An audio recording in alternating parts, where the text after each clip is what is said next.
Good afternoon, everyone. I am Anshul Karwa, the moderator of this webinar. We are delighted to welcome you all to this webinar, which is being organized by the CP Committee of ICI. Please block your calendar on every Friday to get insights into various emerging and high valuable technical topics.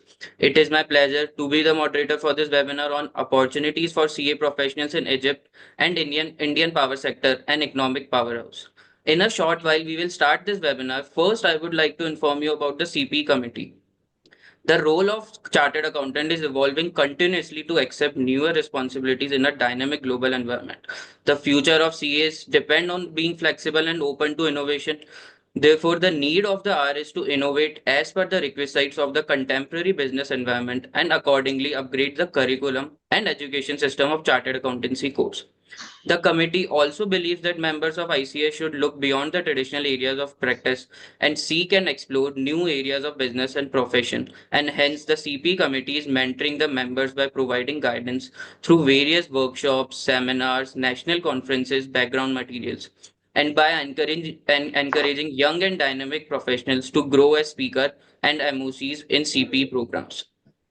The program for this evening is as follows. We have two sessions of 1 hour each, and the topics are opportunities for CA professional in Egypt, and second one is Indian power sector and economic powerhouse.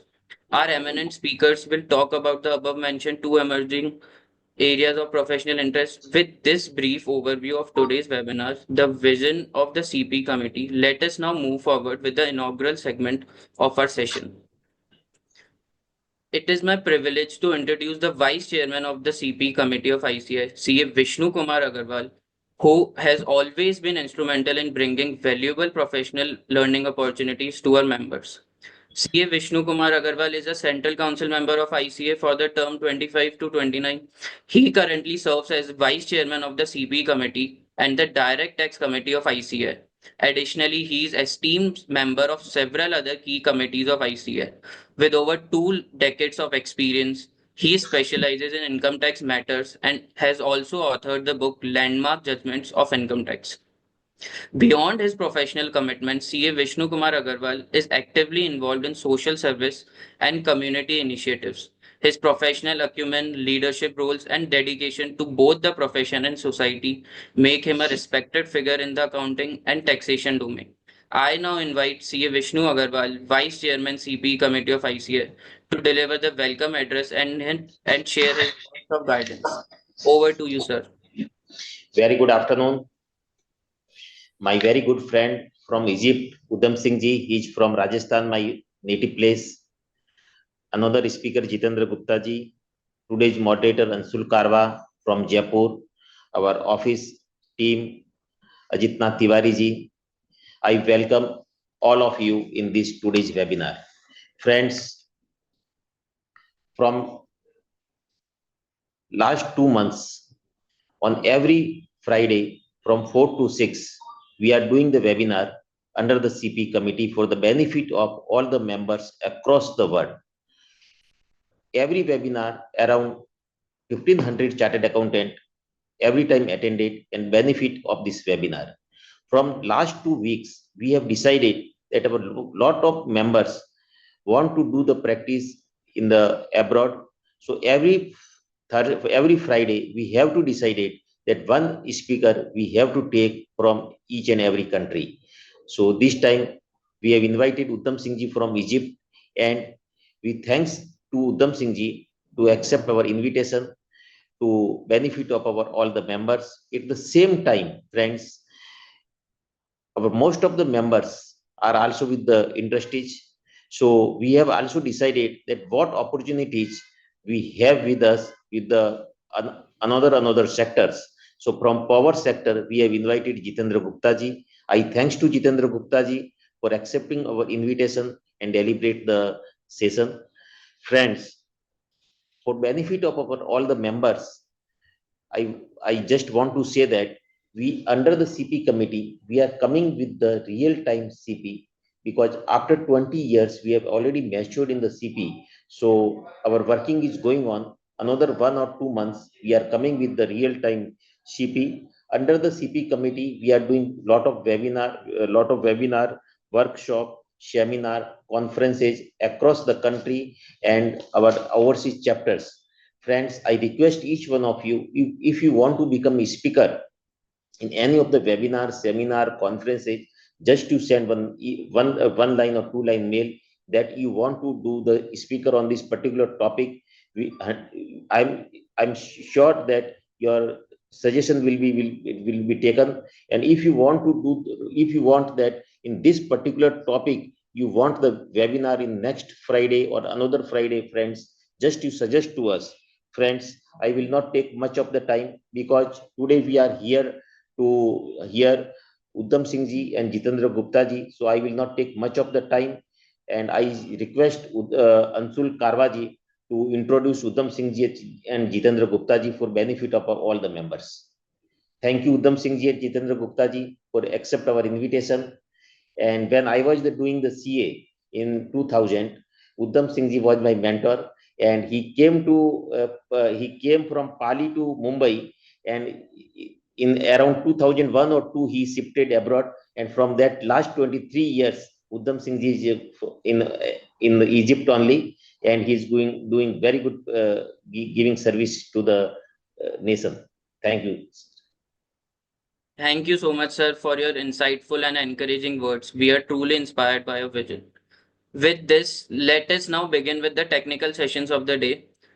So we now move on to our first technical session of the webinar, Opportunities for CA Professional in Egypt, a topic of global relevance and growing professional interest. We are now honored to have with us CA Udham Singh, who will be delivering this session. CA Udham Singh is a seasoned CA with a distinguished career spanning over 2 decades. Originally from Pali, Rajasthan, he has been residing in Egypt for the past 25 years, and he currently serves as the head of finance at Reddington, Egypt. He is also the founding chairman of Cairo, Egypt chapter of ICI. He is a renowned public speaker, frequently addressing topics related to finance, trade, social issues, and technology. He also served as the president of Indian community in Egypt from 2009 to 2012. We are privileged to have him with us today. I now invite CA Udham Singh to share his insights on professional opportunities for Indian chartered accountants in Egypt. Over to you, sir. Respected guests, CA Vishnu Agrawal ji, Jitendra Gupta ji, Anshul Karwa ji, all the Akshat committee member of CPEC, all the ICA team in Delhi, and all the participants, guests who are there in the seminar. Namaskar. We are going to explore, I think, I may say, very less explored territory in India. Most of us may know Egypt, but in a certain prospect of having pyramids, probably somewhere in geography we heard of Nile. So these are the things, but it is less popular. I may say less people are less aware about Egypt in Bharat. The topic is to provide insightful for the professional opportunities in Egypt to our members, to chartered accountants. So I may start with a small story. A company, shoe making company, we all are into business or profession somewhere. We need to go and see the unexplored, need to explore the unexplored. So shoe making companies send few representatives, 2, 3 representatives to different locations, different geographies where they never had the business. Or probably I may say that nobody have the business in those geographies, maybe some island or some desert, some distance places. So people went to different locations. They came with different things.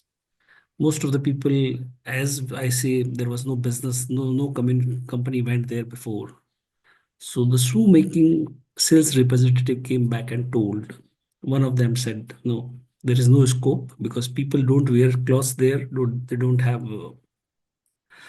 shoes or any practice. So it's impossible. We cannot change the culture, and we don't have any opportunity there. Maybe somebody may say, went and said, they don't wear shoes, so we have plenty of opportunities. We have the market potential full of the people. Or you may say that whatever the population is there, it is our market potential. Few people may go and say, no, people don't change practice, but their feet are in very bad shape. So we have potential to start something in medical or some treatment to just all of them many times get hurt by stones and by all these things. So we have a potential of doing medical business. So I will today try to put you across Egypt, and you will get an opportunity and make your own judgment that what are the opportunities available, what how you can explore that, and what are the things available in your hand to explore. Uh, may may I share my screen to share the slideshow? Yes, I can share this slideshow. Oh, yeah, and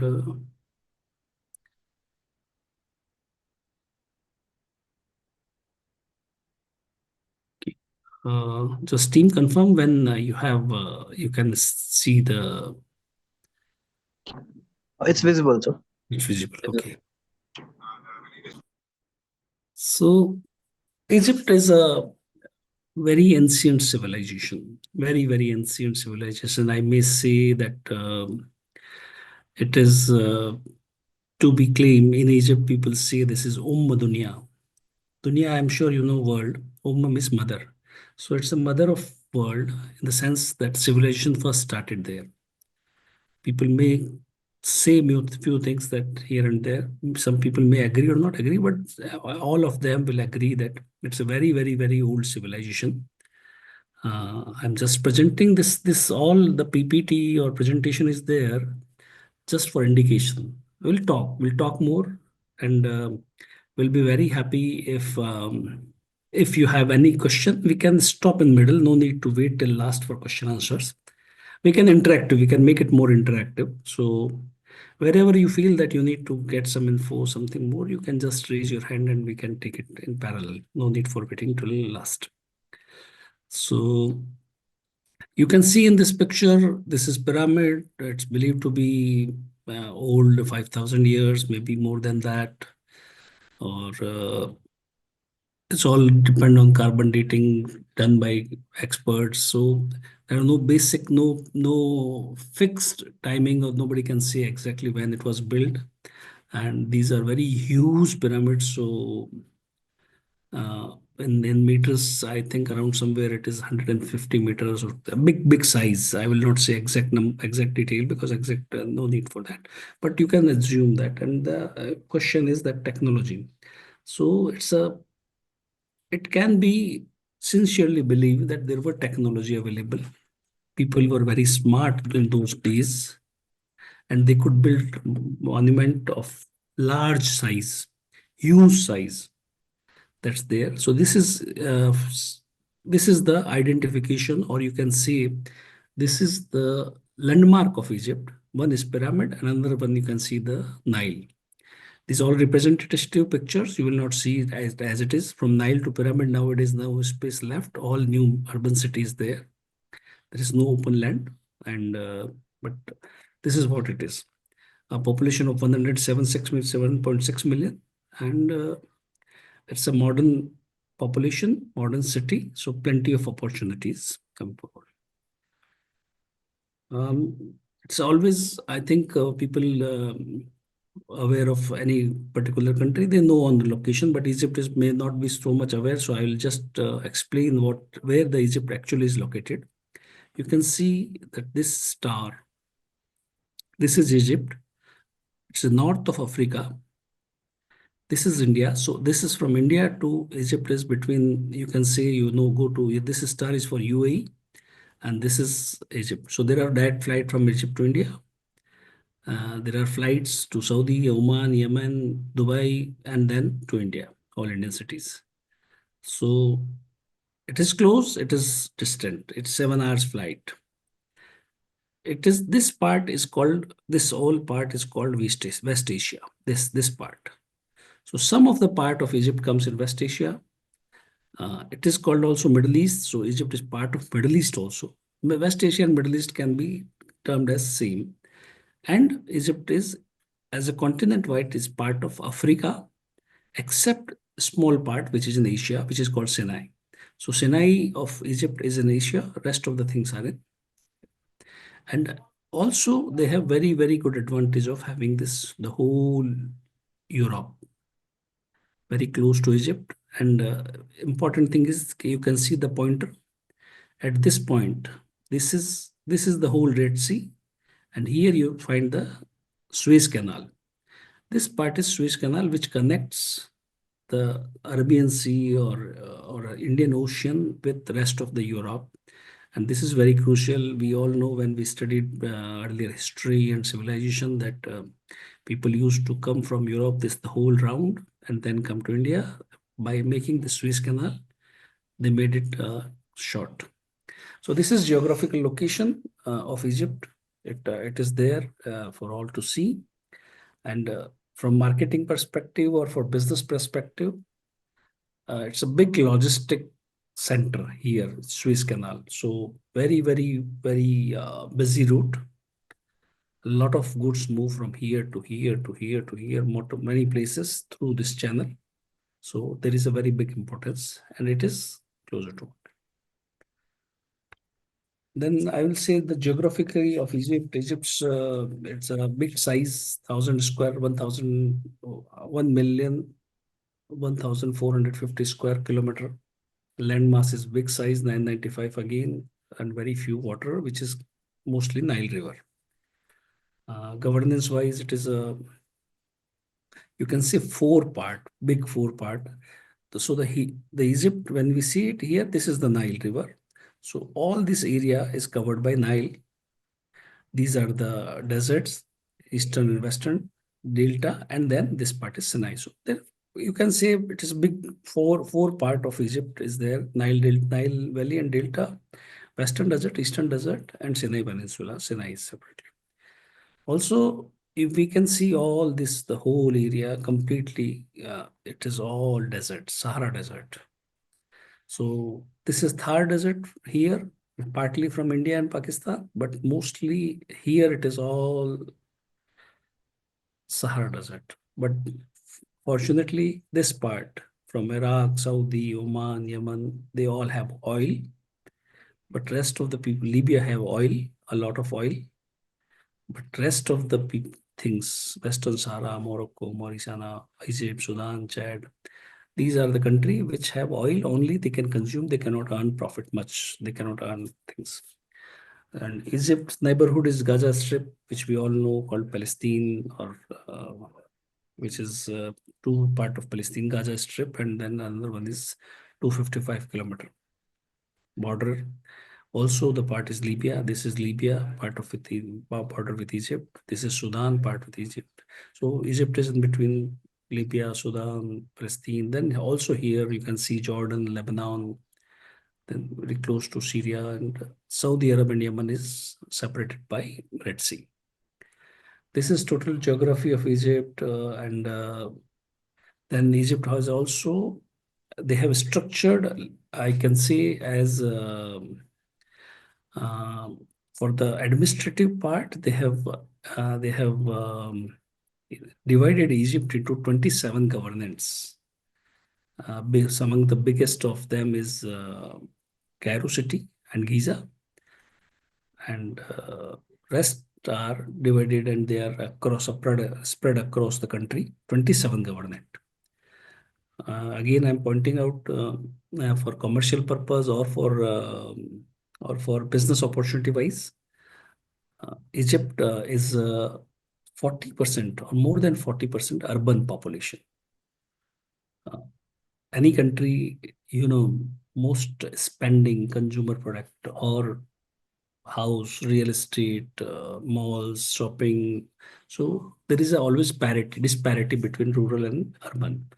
But Egypt being a country settled across the Nile, mostly across the Nile. So it is concentrated. Egypt population is mostly concentrated in urban areas where the potential consumerization is at higher rate than rural areas. We see this difference in India mostly. We have also urban rural divide, and we see that a lot of spending happens in urban areas and less in rural areas. All we chartered accountants are basically entrepreneurs. I feel like that. See, initially we were all going to be in practice, mostly of us to be in practice, and being in practice is entrepreneurship. Being in a business, yes, we do job, but also we are into business. So I will present things from your mostly from entrepreneurship perspective. You can use it for yourself to do business, to think of business. You can take the notes for your client. You can advise them where the investment can be, what they can do the business as trade and investment. And you can be a consultant or a people people's or you can advisor to the your client to provide them establishing companies here, establishing business. They would provide the documentation for trade, for industry, for whatever the government of Egypt schemes are there, you can share with them. So potential is there for you, for all the chartered accountants, but only if you are seeking from job seeking point of view, it will be slightly less because they have Egypt have also a big population of people who have studied. So the literacy rate and higher education is quite good, and our resources are available. Human resources are available in all field in Egypt, be it doctors, engineers, accountants, technocrats, administrative people, and all these things. So doing a service, or I may say joining industry or a job, will be not much more available. It will not be, but potential of being an advisor, potential of being an consultancy is available, a lot of availability. So when we say it's a big market for almost 107 million, which is of roughly 11 crore people. So 11 crore people having good saving, good potential of business. A lot of mobile penetration is very good here. So you can assume wherever the mobile potential is there, there is a market because it means you can reach information can reach anywhere easily. As we discussed again earlier, 43% population is in living in mostly Greater Cairo, Alexandria, and new administrative capital. So you can see 43% is urban population. Also, very interesting fact. I may not sure what is total relevance that it was, but when many discussion come that in Africa, the population growth is very high. That's true. But at the same time, fertility is coming down. You can see in that for 2.45%, and it is coming from 3.5 within 10 years, from 3.5 to 2.4. A very sharp dip, which is yes, still the administrator or the government is very happy. Still, they are looking, they are pursuing people still for family planning and all other business. But yes, overall growth came down, growth of population in Egypt. So it's a good sign for them and good sign for that the planning, whatever the planning is country doing, it's happening. But at the same time, I don't know if somebody is planning his company for 20 years down the line. If population is not increasing as fast, then automation will come. A lot of requirement of man-made or human efforts may take by automation. So there is a scope of companies to think of automation in a lot of processes because down the line 10, 20 years maybe they will not find those many people available which are available today. 2.41 is very close to replacement ratio if the speed is same for downsizing. Below next 10 years this speed may go below 10, which is not which is less than replacement population. I hope I'm not sound very boring. If it is like that, we can take a small break for discussion or for any question or anything, because I'm speaking a lot of things which may not be. You see, it's not chartered accountants which normally hear all these things. Maybe in different perspectives, in gossips, yes, but not in webinars. So, Anshul, And if This anybody, is a one-way communication. Participants have joined through different links, so they won't be able to interact. okay, But however, their questions would be visible and can be answered at the end of the session. okay. So I can interact with you whenever I feel that it is going good Yeah, and all. yeah. Okay, Definitely. okay. Okay, so this is population dynamics, huge market, huge potential. I will leave it up to people to decide how to take the advantage or what they can think, how we can move. How's economic growth? So last year it was 3.8 somewhere, total economic GDP, which we say. GDP growth was around 3.8, which was okay. The whole region, whole Africa, whole everywhere, mostly it was two, three countries which were in positive GDP growth. So Egypt can take pride. Maybe it's very moderate, very we cannot say that it is very, very high GDP. But compared to other countries, 3.8 is very high GDP. Not very high, but it's a good GDP. At least people can take pride in that they are in positive and quite good positive. 4.5 or 4.6 is around 4.5 is estimation growth for next year, which is EBRD, World Bank, and IME. This all these people are seeing thinking that this will be a 4.5 growth. Um, Maybe we can reach 4.5 or maybe we reach 4. So, but it's a good range, 3 to 4% GDP growth in a population of 11 crore people. It's a good range. A lot of efforts has been done in last decade or so to increase the GDP through private investment, non-oil economy. Oil economy is there, but it is not that much contributor for Egypt. They can have some benefit, but not much. So there is a strong performance in manufacturing. There is a good tourism, very good tourism here, and also information and communication technology. We'll deep down in that. We will see what are the GDP contributors and what are the things which we can focus on. Also, big contributor of Egyptian economy is Suez Canal. We will discuss that in detail. In detail, Suez Canal is a big point and big opportunity. So overall, potentially, all the banks and all parameters they're saying Egypt is progressing. The growth is good. Domestic product is good. Uh, it can be better. Yes, it can be better. And progress which we are seeing, which I am seeing also, which we all the chartered accountants here in Egypt we are seeing is coming good. A lot of changes are happening. So things are. Also, I just wanted to highlight people that this PPT I made with the help of Gamma. It's a beautiful application. I'm not endorsing anything, but yes, I got the figure from my side, but the presentation made it's good side by help of Gamma. Technology is always helpful. It gives you a lot of comfort. Okay, what is government budget? So government budget, you see, this is all EGP. One EGP is $1 is 50 EGP average rate. It is like that. EGP is currency, Egyptian pound, which we say here. So mostly government budget is a big size of this is being spent on social protections, which is around 732.6 billion EGP. It's a huge number, providing subsidy for food stuff, providing subsidy on power, on the energy needs, on the oil, on electricity, on water. So very big, and this is the concern for cause of concern for lot of international institutions that Egypt subsidy production or subsidy expenses are very high.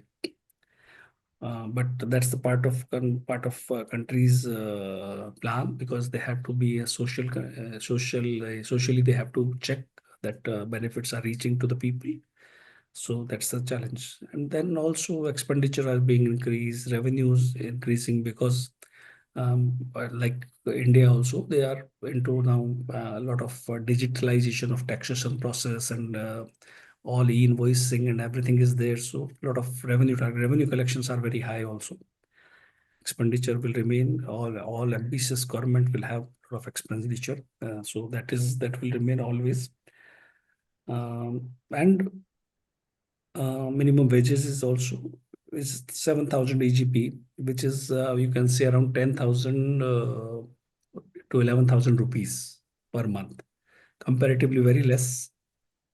In India, minimum wages, I'm not sure what is government minimum wages in India, around 400 or 500 rupees per day, Yes, approximately, or 700. So maybe for around 20,000.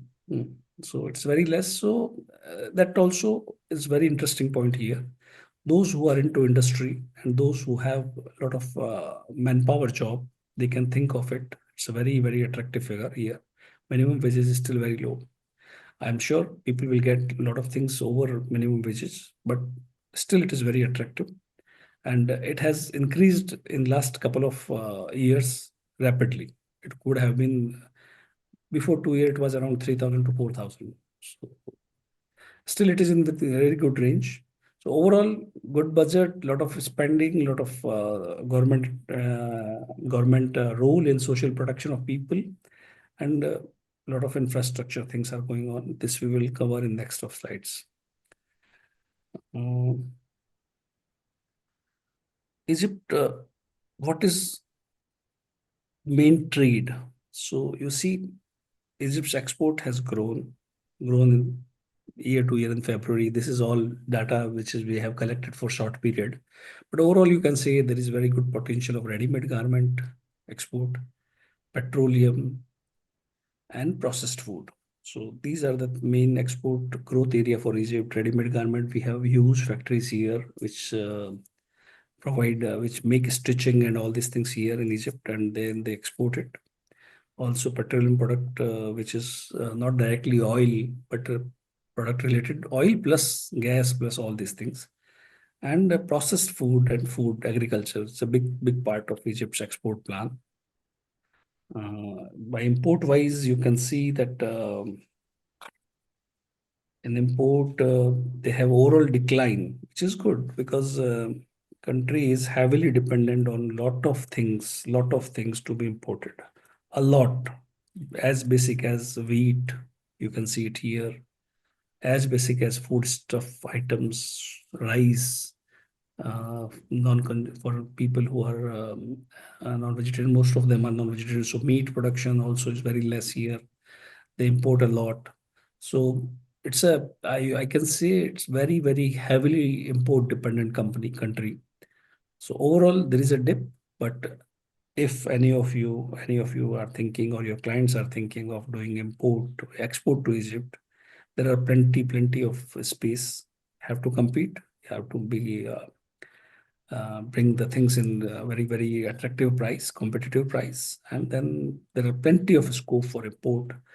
All the kitchenware, all the tools, all the small assembly parts, or whatever you can think of, you can see that there is a scope of import, even cotton, even yarn, even I may say ICT products, information technology product. Everything is there for a big scope for import here. So you can trade balance is a deficit. Almost you can see this 2.333 billion US dollar deficit and huge deficit. Yes.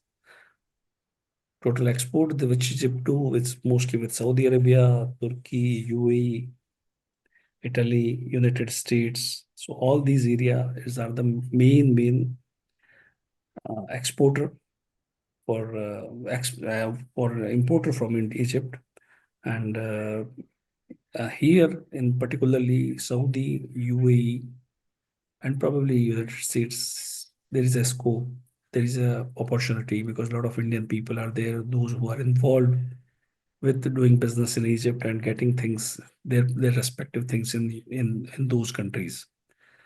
So this is trade, and we will have more discussion on that how we can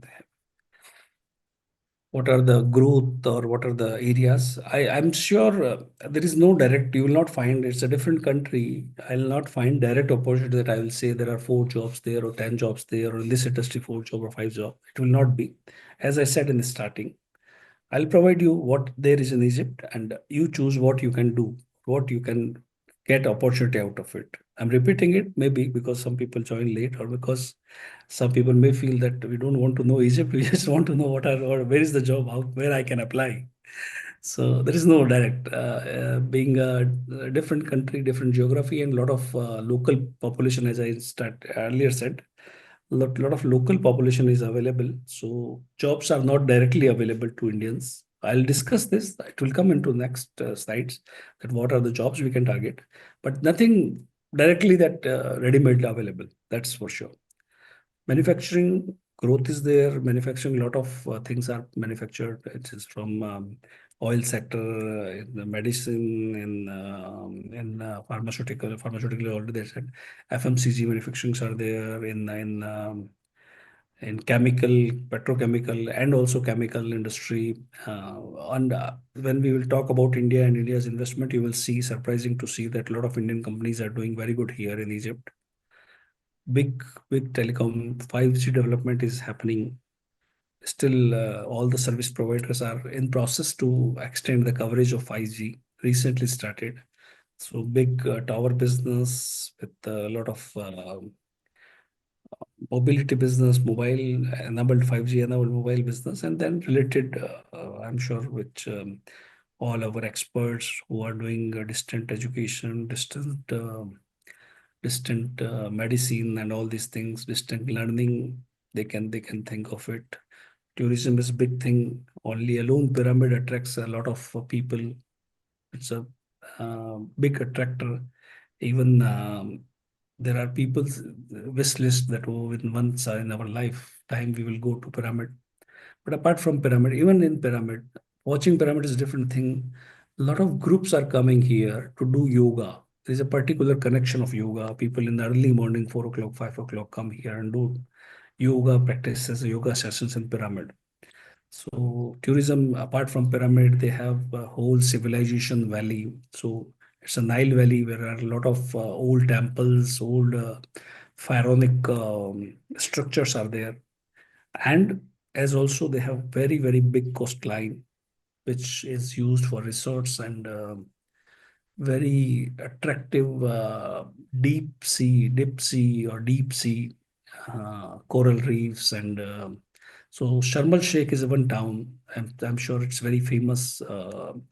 And so that town attracts a lot of tourism. One of the very best coral reef you can see in that. So this is the one area where our members sitting in India, they can see as an entrepreneur, along with their practices, they can invest in some of the companies, enable some people to explore this tourism. And a good thing is that it is very, very reasonable. It's very low cost. I will not say low cost in terms of quality, but it in very reasonable amount you can have a good trip. So that is one area we explore. And ICT, the digitalization of everything from fintechs to all governance, e-governance, e-city, smart cities, everything is changing. Machine learning or AI uses, everything is doing. So this area is very, very big potential. And I'm there. I'm also there. We Reddington are part of ICT and Telecom group. So Reddington is India-based company. So one of us, as example, you can set that there are someone Indian side which are exploring the potential of each market.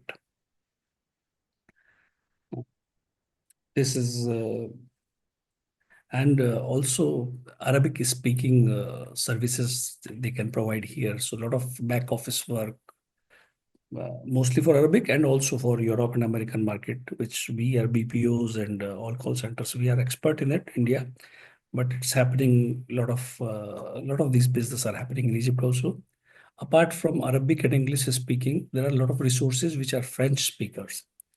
So members who are interested to set up something for French language or different languages like Spanish, resources are available in Egypt. So that is one area where you have potential if you are an entrepreneur, or if you know the language very well, you can think of setting up your own things, or you can think of recruiting people for those type of activities. Egypt has decided in 2014 or 15, or probably in from 13 to 16 or that time, to make a new administrative capital. So I'll want to bring you new capital made it for country, designed to 70 million, 7 million people, 7 million residents. So 70 lakh, 70 lakhs people के residents बनाने के लिए, almost as if we are making a Ahmedabad, maybe 70 million, 7 million population. I'm not sure Ahmedabad population, but probably a big size, very, very big size city they are making. This city will have everything from related to government, from ministries to parliament to president house to assemblies and everything. Government building, residential place, parliament, and you can see huge parks, big as Central Park of New York. They are making it hospitals, school, theme park, and also Africa's biggest opera house, biggest hotel, biggest church, biggest mosque. Everything is planned in that city. So huge investment, lot of buildings, lot of construction on a barren land, and good quality thing.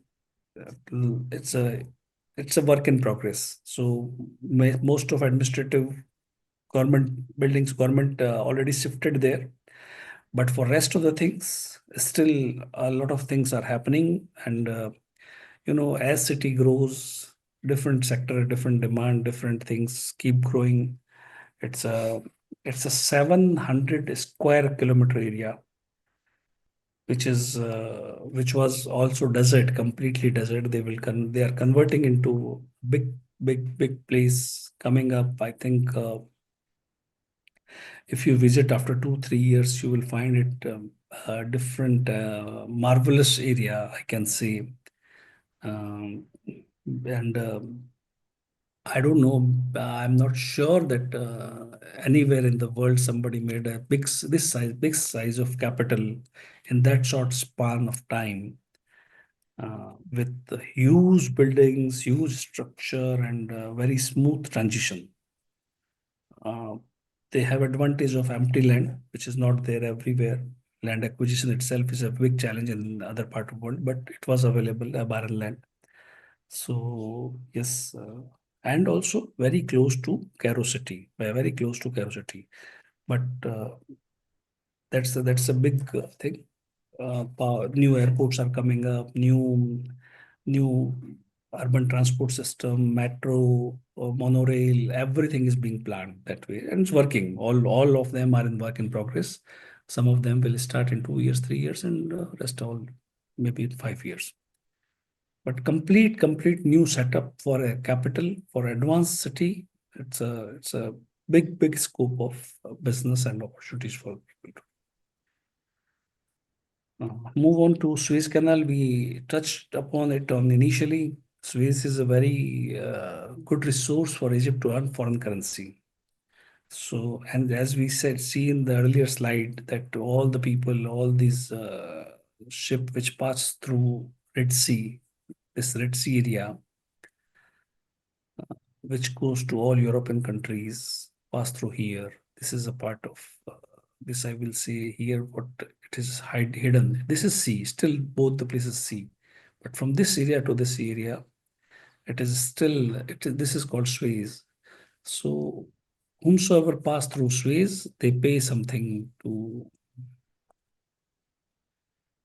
this pay something to for Suez Canal Authority. It is 150-year old, but recently, in before 10 years, they have doubled the size of it. So earlier it was one-way traffic only. One-way ship was going to Europe, other way in the evening it was coming other way around.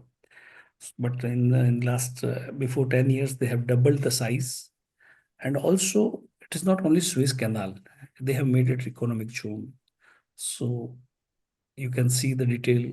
461 square kilometer zone they are making from both the sides. Integrated area, all logistic hub.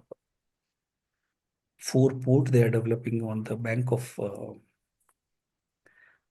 Suez, and and Ro-Ro, dry bulk, cargo generation terminal. Everything is planned that way that it's a logistic heaven.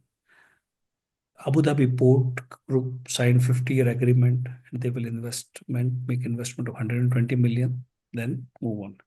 But this is economic zone. Also, government of Egypt has provided plenty of land to different countries to make it their economic zone.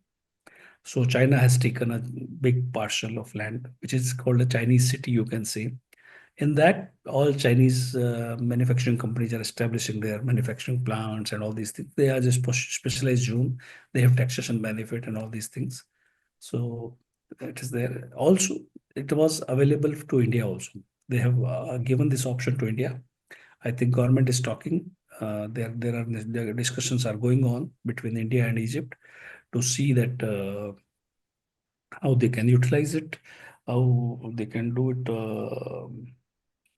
They explore it, and anywhere in the world, anything happens, till there is no substitution. This will remain very, very crucial mode of transportation of goods. Very, even though they are paying a lot of money, all the ships are paying very, very big amount of passing charges, but still it saves a lot of millions of dollars for all shipping companies.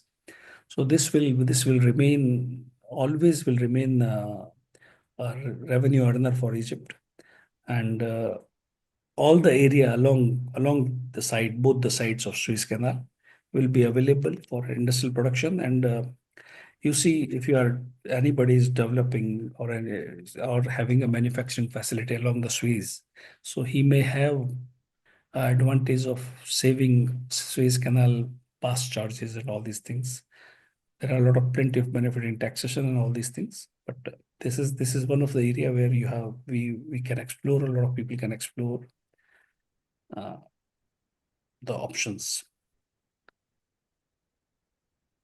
Before we move into what is exactly happening and what are the things which we have potential and a lot of things, let's discuss about what is happening between India and Egypt. India and Egypt have a very historical relationship. Gandhiji, when he went a couple of times to UK, he stayed here in Egypt. Also Suez Canal, through Suez Canal. Rabindranath Tagore is very popular here. It seems Vivekanand ji also came to Egypt during his voyage to European countries and all these things. So Egypt and India had a very, very old history, old relationship. The non-aligned movement, which was there before, earlier after the independence time, India, Egypt, and Yugoslavia, they all together formed. We were founding member of that non-aligned movement, diplomatically or in diplomacy or in foreign relationship. This is very important milestone. May be relevant today, may not be. That's a different thing, but it has impact for a long, long time. So from that time, India had very, very good relationship with Egypt. We had a big size of embassy here, and diplomatic relation always remained very, very attractive. In last 10 year or so, plenty of visit by foreign ministers, both Sushma ji and Jaishankar ji. Also, both the President Sisi, Egypt's President Sisi, visited India many times, so three, four times, as well as Prime Minister Modi has visited Egypt in 2023. So a lot of exchange, a lot of ideas, a lot of business.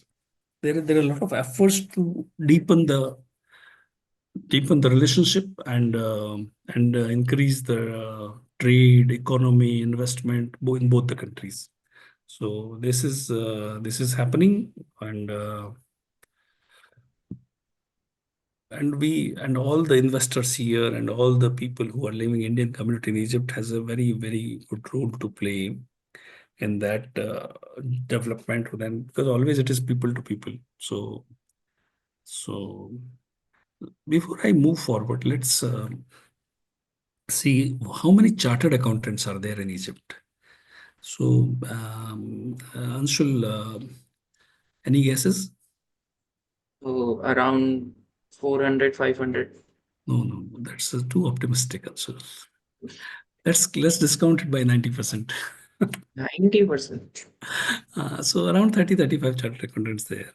Not much, not much. It's but yes, all of them are in very, very different segments, from jewelry to medicine or healthcare, I may say, in big hospitals, in pharmaceutical, in banks, in steel manufacturing, in World Health Organization, United Nations, chemical production, FMCG. So 35 people are representing, I may say, all the economy, or every sector of economy. We have people in paint industry. People have so even in FMCG also, fashion as well as food stuff. So chartered accountants are there in Egypt. Some of them are in investors, with investors, private investors, subsidiary, all these things. There are members who are there for 30 years. Myself is 25 years. There are members who are here for 20 years, more than 20 years. So mixed bag, influential people, and have a good impact on their companies, in good position in respective companies, and providing a lot of, I may say, it's a goodwill to from India, or goodwill from CA Institute, or goodwill of our institute expanding here in Egypt. So just bringing that, numbers are maybe a very small number, because of overall, you see, Indian community itself is not big. There may be 3, 4 thousand to 5, 7 thousand. It's a very small community. So among that, it's a good number of chartered accountants and very, very professional people. Very have good. I will say that they represent India very well. They represent our institute very well. They are impactful people in respective organizations all over. So let's move. What is our bilateral trade between India and Egypt, which is the prime objective? It's around 7.2 billion is 2021 trade. So maybe it might have reached something more. A lot of and increasing happening. Only in 2023-24 it decreased, because in this period Egypt has a big issue of devaluation of currency, foreign currency. So in foreign trade it happens, but you see this target of 12 billion. It's a huge target, potential, full of potential for India-Egypt relationship, and for even for the people who are, or our people, our chartered accountants and their clients. So big scope for them, big scope for or it's, as I said in the starting, that it's an open thing for all of you, all of us, to see how we can explore it. Mostly India export to Egypt is meat, ferrous alloy, rice, and flat rolled iron product. This is the biggest prime, and agro product, iron, steel, and industrial chemical. So I may say glass half full, half empty. You may say that, oh, only these items, these are primary, but numbers are very small. So there is a big scope of our IT services, of our, I will say, pharmaceutical, of our chemicals, both way, chemical in and out, both can be worked on.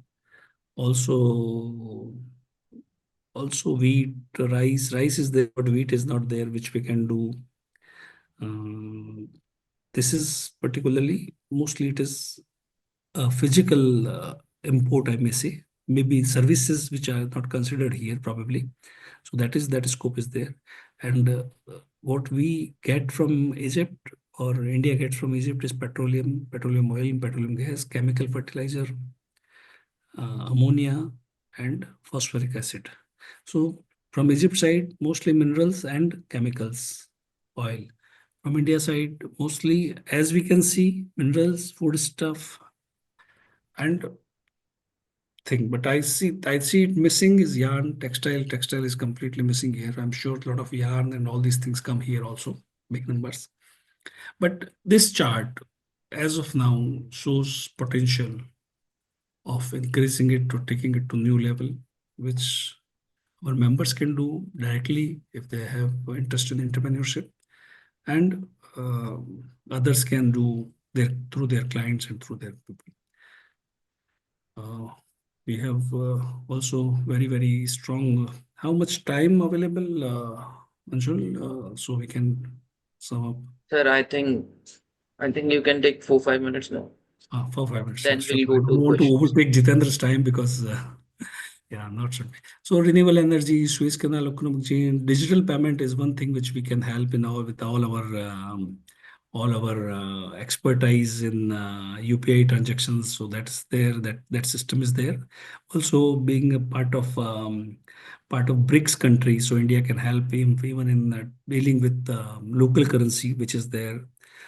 Our expertise in banking and our expertise of fintech and all these things, people can support Egypt. So that scope is there.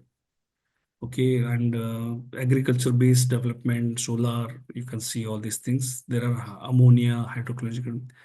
We have strategic parting, cybersecurity, IT, and all these things doing. Almost 450 companies are registered. 50 are actively operating.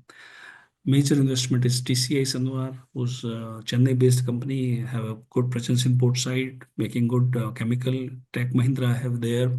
I will name you for you few more things: Dabur, Asian Paints, Galaxy Surfactancy, Alexandria Carbon Black, Marico. Also, Indian companies, Mahindra is there. Kirloskar is supplying something. Kirloskar is present here. And India-based, not Indian, but run by Indian, is Indorama. Indorama Group is present here. Sapurji Ponaji is present here. Sapurji Group, Tata Group is present here. Also doing good services are this Landmark, which is Dubai-based, but you can say Indian things are there. Also, Reddington is present here with IT solutions and IT support. So a lot of investment, a lot of things there. I want to highlight here one point. These Indian companies, there is a scope for job for our chartered accountants. Also, a lot of banks, MNCs, MNC banks, MNC manufacturing companies. So MNCs and Indian companies, we have a direct exposure or direct, I may say, opportunity to for jobs, but mostly you will get it all through some other, either through their headquarters or their thing. So direct recruitment may not be, it may be, but mostly you have to come through somewhere from Dubai, or but wherever the headquarters are there. In those companies there are good opportunities. So this is where our members can explore things. Tourism boom, there is a grand new museum is opening, so it will be having tourism, a lot of things. Egypt government has come up with a golden license scheme. So they will make all the approval in 30 days, plus a lot of visas, plus taxes and benefits. So this is what area golden license, which we can, people can work, our advisors, advisory role, they can work for our clients and provide them golden license in Egypt. They can have some representative office in Egypt, they can establish and they can start doing these things as a consultant for their company, and it's a big opportunity for people to come and do business with tax-free environment. Real estate growth is bumper real estate growth. There is a one deal of $27 billion Ras Al Hikma between Egypt North Coast and Red Sea and North Coast with Abu Dhabi Sovereign Fund. So this is $27 billion is very big amount for a resort city to be developed. So that scope is there, and this 27 billion is going to convert in $150 billion total investment will be. That is initial investment, but the over a period of time, but it is 30 years job. So this real estate thing or a development of a new city, completely new city on resource on shore of sea is a good opportunity. So these are the things which I have discussed with you, and then I'm sure the question answer time is not there. I guess I don't want to overtake time. Indian companies are present. Taxation is there. There are corporate tax. There are value added tax. There are other taxes, pay tax, which we say salary tax. So all taxes are there. If we are expert of it, taxes and practice is mostly a lot of things are in Arabic, so it will not be advisable, not be as we can say that you do practice, but still, if you can manage with local people and you can do this, you can do it. Auditing is not allowed as such because we are not having a MOU signed it with the local authority. So Indian chartered accountant cannot practice as chartered accountant here, but rest of the consultancy they can do.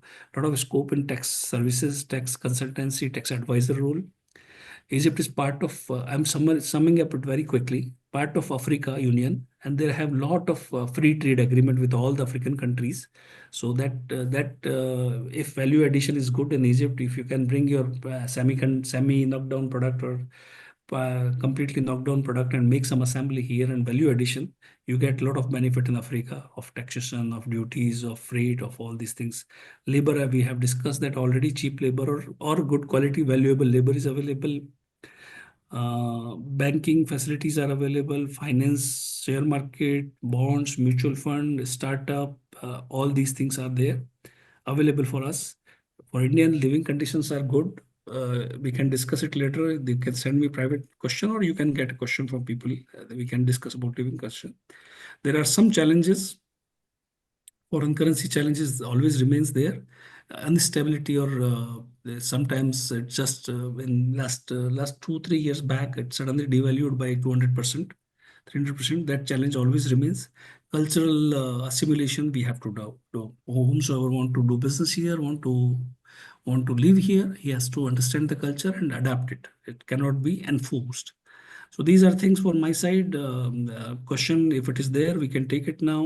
We can take it separately. You can share my contact and all these things if necessary required by anyone.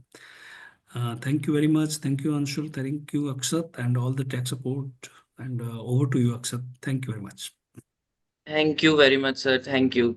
This is such an insightful session. I'm sure the audience has gained valuable perspective on the topic. Also, I'm happy to share that we have received an overwhelming response with over 410 registrations for today's webinar. So now there are few questions. We'll move to the question and answer segment. We'll take a few questions for you, sir. So Jairaj Bothra from Jaipur is asking, what exactly is a role as a Indian chartered accountant for companies in Egypt? Like, what are the exact services we can offer them? Because we know about Indian laws and regulations. Do we need knowledge of Egyptian accounting rules as well? Basically, how we exactly start to give our services and how we can approach. So mostly Egyptian accounting standard or generally accounting accepted accounting principles in Egypt are in par with IFRS. So yeah, you can that accounting practices wise it's okay, but of course there are tax laws, there are VAT laws. If you are providing services, particular these services, you have to be in that you must be aware of it. But again, as I said, all these service outsourcing is there. You can have resources, you can find all these things available online, all the details, and mostly nowadays in translation or Arabic translations are available. So providing service sitting in India is bit difficult for Egypt point of view because a lot of resources are available here at a good price. So sitting there is difficult, but you can may not be directly office initially, but you can have a representative office, and then you can start with local resource, and you can then have all these services. And basic principle of accounting, basic principle of taxation, basic principle of credit import, basic principle of customs, everything is same. You have to be specific for rules and regulations. That's right, but mostly you can do it. Thank you for that, sir. Let's take the next question. So Ashwini Kumar from Bhubaneswar is asking, what is the cost of living? Yeah, very moderate.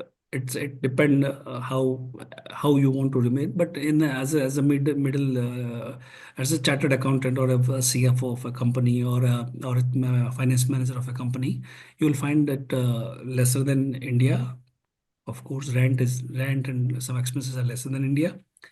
And compared to Gulf, it is very moderate. So living expenses is good, manageable. But again, what is your requirement of education? What is your requirement of anything? You need to negotiate. But I will say it is at par or less than India expenses wise. You can live a good life, comfortable life with less expenses. Numbers, if you say we can compare number directly, but it will not be, the requirement may be different for everyone. So it is not easy. But salary of driver, salary of cook, salary of house help is okay, reasonable. So that way rent is good. School and all these things will depend where you want to put your grades and all these things. Mostly it is very reasonable. Thank you, sir. Last question, sir. Saurabh Bhattacharya ji from Delhi is asking what are the opportunities for power sector professionals? Okay, power sector is a developing sector here. There are big plants. First of all, it is 24/7 supply all over Egypt. Mostly there is no shortage of power. There was some time between last 2 years, but it was all just temporary. But renewable energy, it's good. There are a lot of emphasis on solar, wind. You can see like, and my back pyramid is shining with sunlight, so a lot of plenty of sunlight available. So solar is there, and also all thermal based power plants are there. I think Kalpataru has did some Kalpataru Power has did some work, some projects here. So yes, it is there. Possibilities there. Wind, solar, everything is there. Need to identify and see what you can we can check. Thank you, sir. Thank you so much Thank you, for your Anshul. insightful and inspiring session. Your thoughts on opportunities in Egypt were truly eye-opening and practical. We are grateful for your time, sir, and valuable guidance. Thank you once again, sir. Thank you, Anshul. So, Thank you, yeah, everyone. thank you, sir. We now move on to the second technical session of this evening.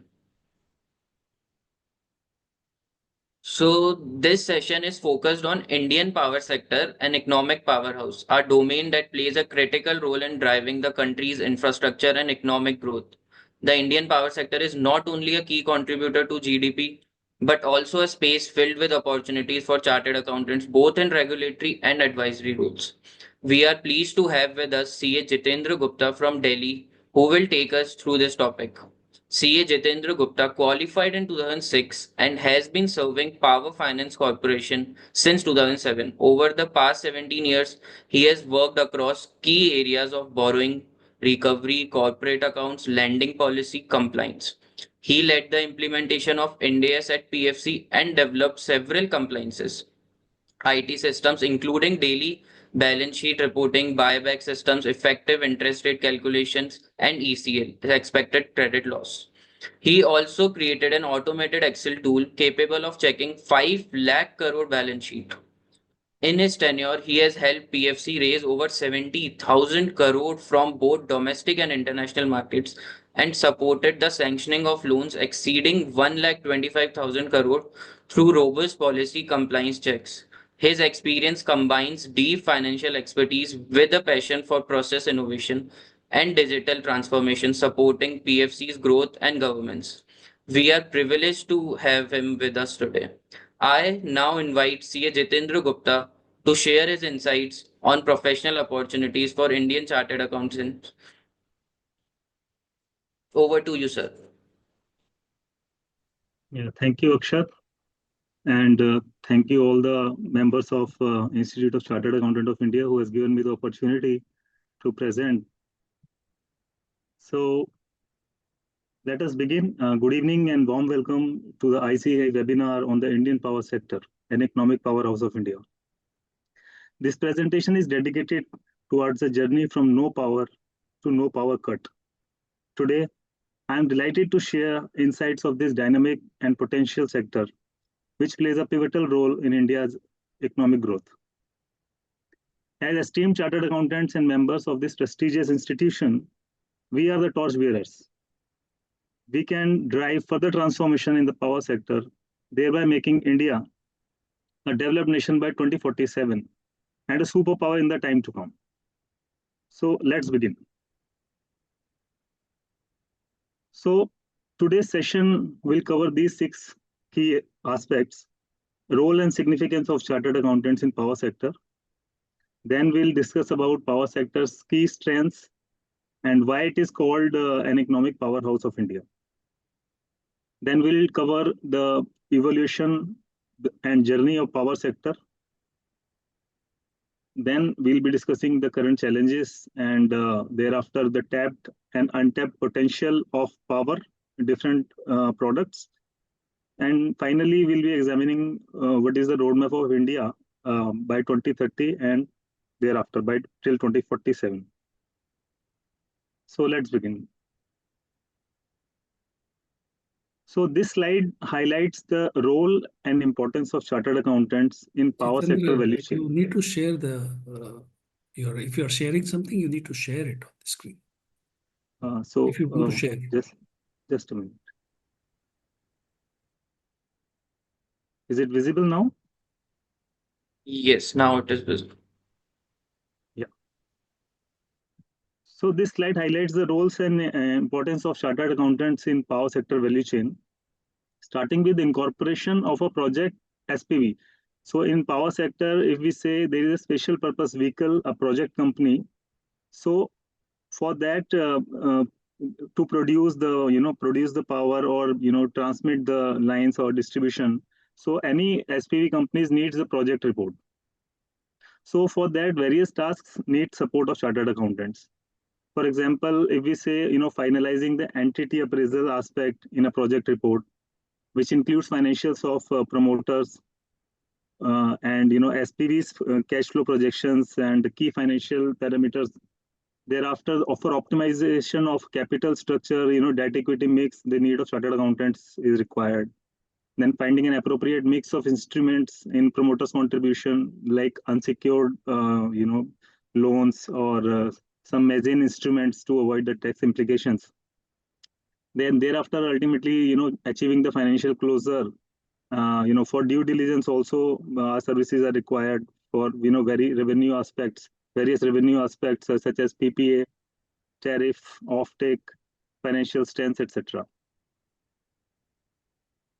Thereafter, further roles include certifications of default reports of promoters, because whether the promoter or SPV is it's credible or not, whether they have done any default in the past or not, that certification is required from the chartered accountants. And that is needed by the lenders both at the time of sanction and thereafter periodically. And their net worth certificates is also required. Credit for checking the credit history also, and the need of chartered accountants is very important. So chartered accountants are everywhere in power sector value chain. Then validating the assumptions made in preparation of project report, and whether debt covenants which were made part of the original sanction terms, whether they are being adhered to or not. Then chartered accountants, while playing the role as a lender's financial advisor.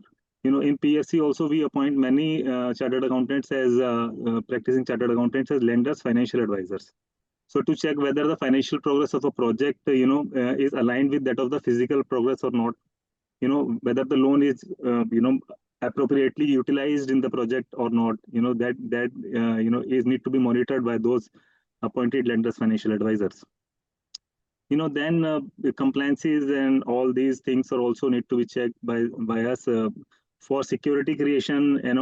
They need to verify the ROC filings also for any delays in project completion. So chartered accountant services are needed everywhere, right from the beginning of incorporation. So thereafter, if we see statutory and internal audit, the role of chartered accountants is there. That builds the credibility before the stakeholders.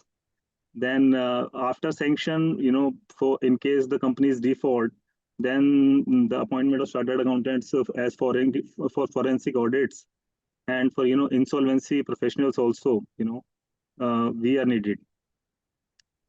So ESG advisory is the need of the hour of the country, and our country is setting the tone out to reduce global warming by setting the mammoth targets, which I would share in later slides. Besides these, our members placed in the industry have been excelling in various supporting roles in power sector.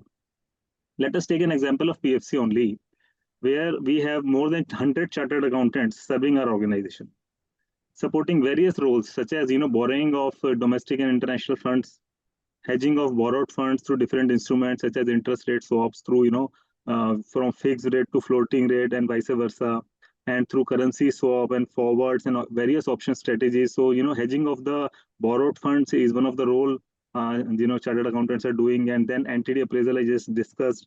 Then for lending, our internal lending policies are there that need to be complied. So, currently I am working there. Then, loan disbursement, then the recovery of the loan. Different departments are there across the company, being an NBFC. Then banking and treasury operations, internal audit, taxation, corporate accounts, say corporate planning, many departments are there where, many chartered accountants are working. So to summarize, our members are the backbone of our sector. Where, working in various roles such as administrators, many chartered accountants are working in the ministries also.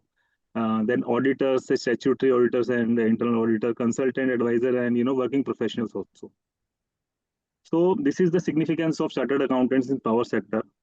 So let us move forward. Now let us understand why I have called this sector an economic powerhouse of India.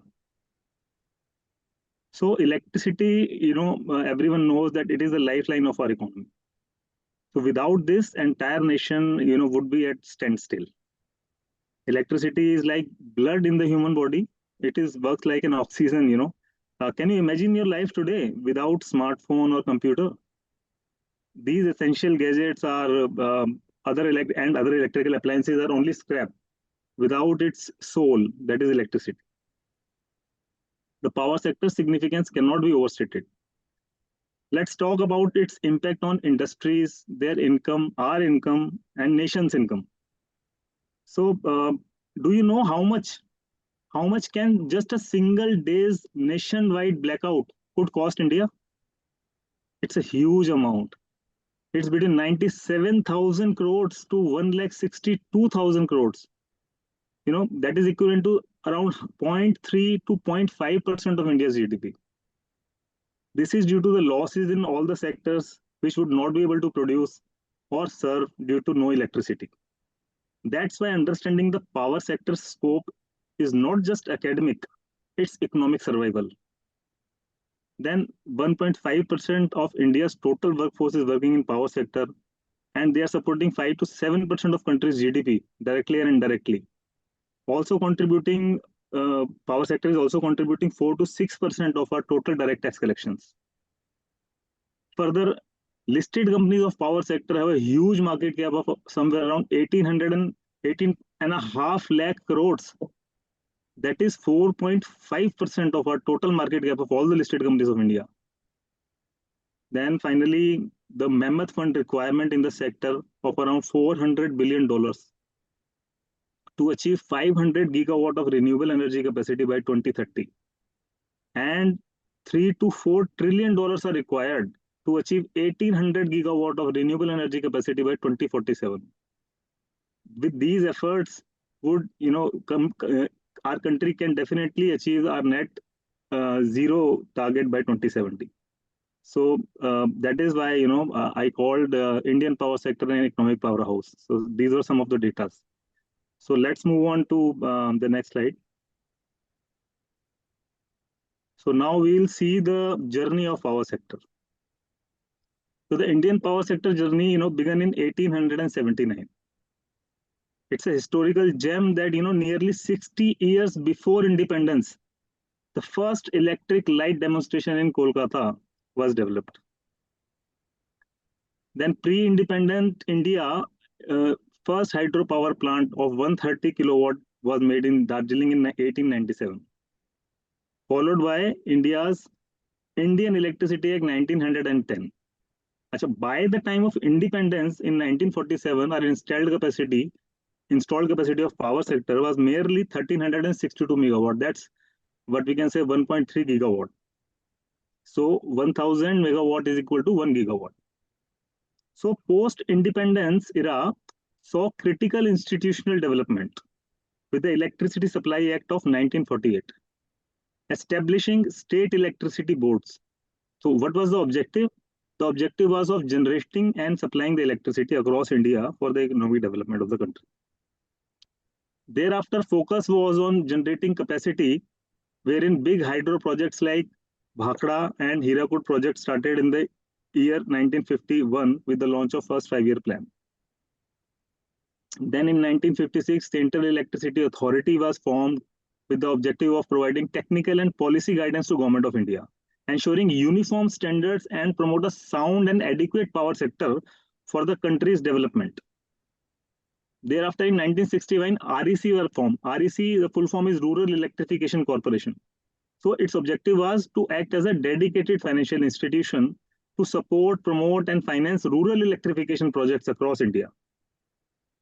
Then NTPC, the National Thermal Power Plant, one of the Maharatna PSU, like PFC, was formed in year 1975 with the objective to develop and create large thermal power stations to boost national electricity generation, which has currently, it has the installed capacity of around 72 gigawatt.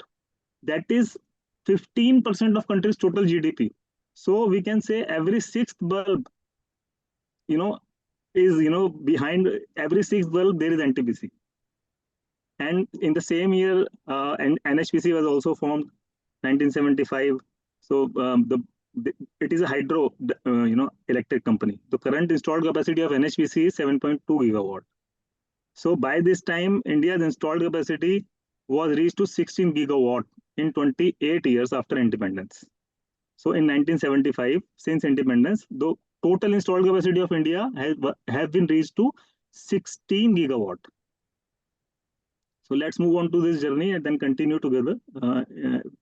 Then incorporation of PFC in year 1986 was a game changer. PFC was formed as a dedicated financial institution to cater the power sector financing needs.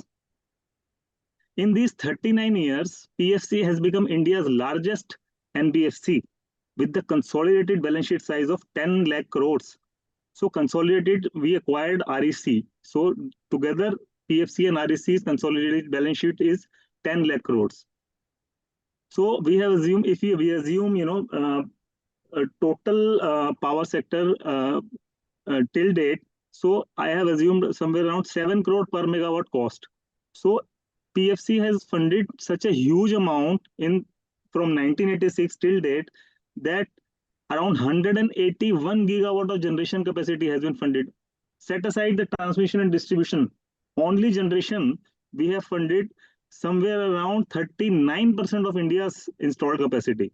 And if we see the RE capacity, 17%. Thereafter, moving forward in 1989, Rajadhyaksha Committee recommended to create the country's transmission entity, National Power Transmission Corporation of India.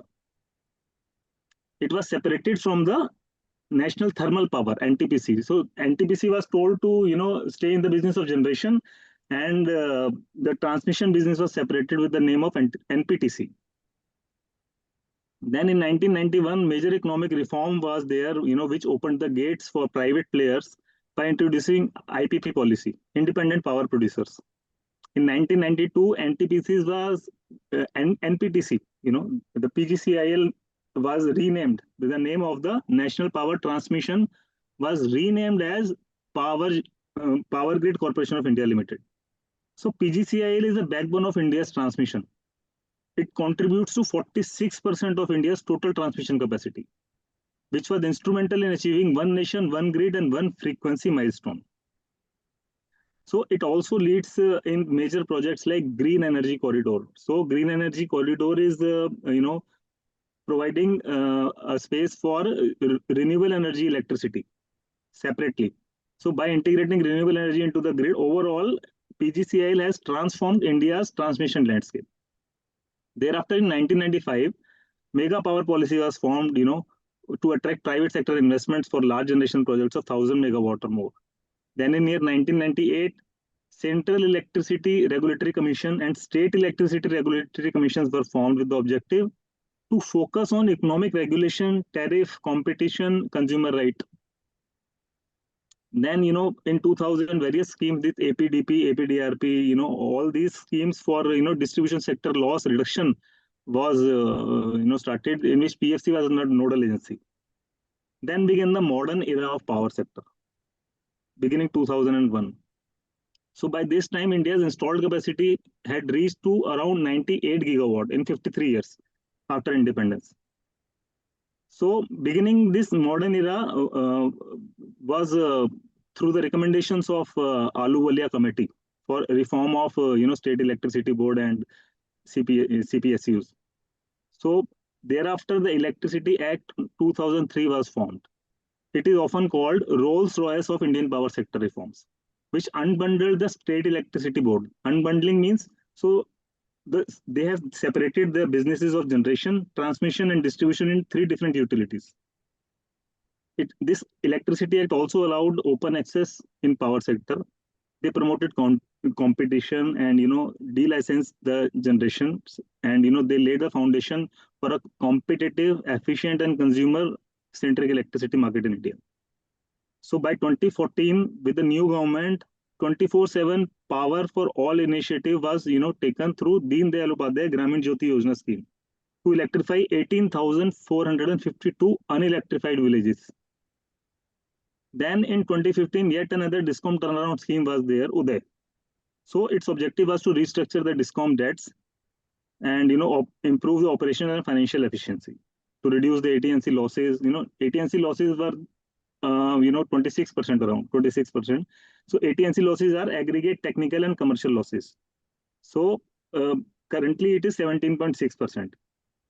And I will discuss more about this and in later slides about distribution sector losses. So the ACC ARR, so average cost and revenue gap, So it was 65 paisa before the introduction of this scheme. So now it has reduced to 21 paisa. So thereafter, Ujala scheme was also in 2015. Ujala scheme was also launched. So it saved the 19,334 crore of energy bills of consumers by LED bulbs, introduction of LED bulbs through Ujala scheme. So now moving on to the other slide, continuing the journey. In 2015, Government of India set an ambitious target of 175 gigawatt of renewable energy in the 21st Conference of the Paris, COP21, to the United States Nations Framework Convention on Climate Change. Thereafter, last mile household electrification was targeted through launch of Saubhagya Yojana in 2016, with the objective to electrify 2.86 crore households, followed by a major achievement of electrification of all the villages of India by 2018. That is, in just 4 years of launch of Deen Dayal Upadhyay Gramin Jyoti Yojana. So another scheme was launched, milestone was achieved. So in 4 years, the household electrification was completed. And in 2019, Saubhagya scheme was also completed. Thereafter, there came one more milestone based revamped distribution scheme called RDSS, this revamped distribution sector scheme in 2020. So its objective was also to reduce AT&C losses and eliminate the ACC error gap, also to modernize and strengthen the distribution sector infrastructure, improving operational and financial efficiency of DISCOMs. So PFC and RDC were the nodal agency for this RDSS platform, with a total outlay of 3,03,000 crores, in which PFC has already sanctioned somewhere around 1,17,000 crores. So by the time 2021, so India reached the 100 gigawatt of renewable energy capacity. So I would like to share an inspirational story of 2021. If you guys are getting quite bored. So in 2021, a government school teacher named John Thangyu, he brought electricity to Nagaland's Shinyu village after 44 years of darkness. When the solar powered bulbs were first turned on, the entire village erupted in celebration. Some residents immediately, made plans to buy their first mobile phones. So that is the power of, these are some of the interesting facts of this sector, which shows that its caliber. So let's continue the power sector journey. In year 2022, India set a target of 500 gigawatt in COP26, followed by launch of National Electricity Plan. So here the Central Electricity Authority estimated that by 2032, India would require 33.6 lakh crores of investment for generation. Then in year 2024, a high-level brainstorm session was organized by power sector, the Ministry of Power, wherein CEA unveiled its vision of 2,100 gigawatt of total power sector installed capacity, with a renewable energy target of 1,800 gigawatt by 2047. So if we see somewhere around 90% of the total power sector in generation capacity was dedicated towards the renewable energy. So currently, I will share the mix in the later slides. So currently, India has achieved 475 gigawatt of installed capacity. So let us understand its relevance, that it is 365 times of the installed capacity at the time of independence. That is a growth of 36,500%. If your investment portfolio grew at that rate, you would need a big bank account for that. So let's now move on to the next slide.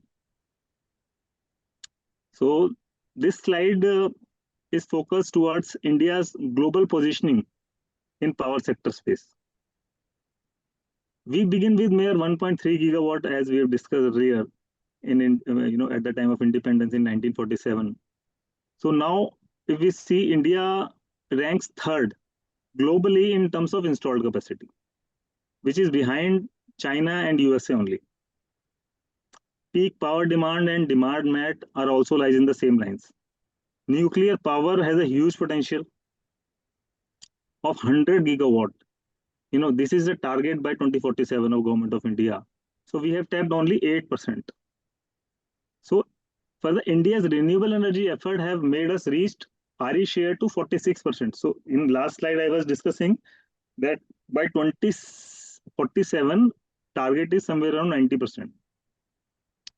Today, we have reached 46% of the total installed capacity. This is way above the world average of 38%. So let us talk about the per capita income, not the per capita electricity consumption. So it is 1395 kilowatt hours. The rank is only 106th. So it highlights the immense growth potential ahead. A thought-provoking fact. I would like to share a thought-provoking fact here. While India ranks third globally in installed capacity of power, our per capita consumption ranks 106th. So there is a huge difference. So imagine we are having a Ferrari car, but we are driving it only once a week. So that's the untapped potential of a power sector. Further, there are wide scopes of improvement in reducing RT&C losses also. Nevertheless, sector is contributing 2.5% of country's GDP directly and is expected to grow substantially in the time to come. In lieu of upcoming huge targets which require investment in the sector, which I will discuss in the later slides.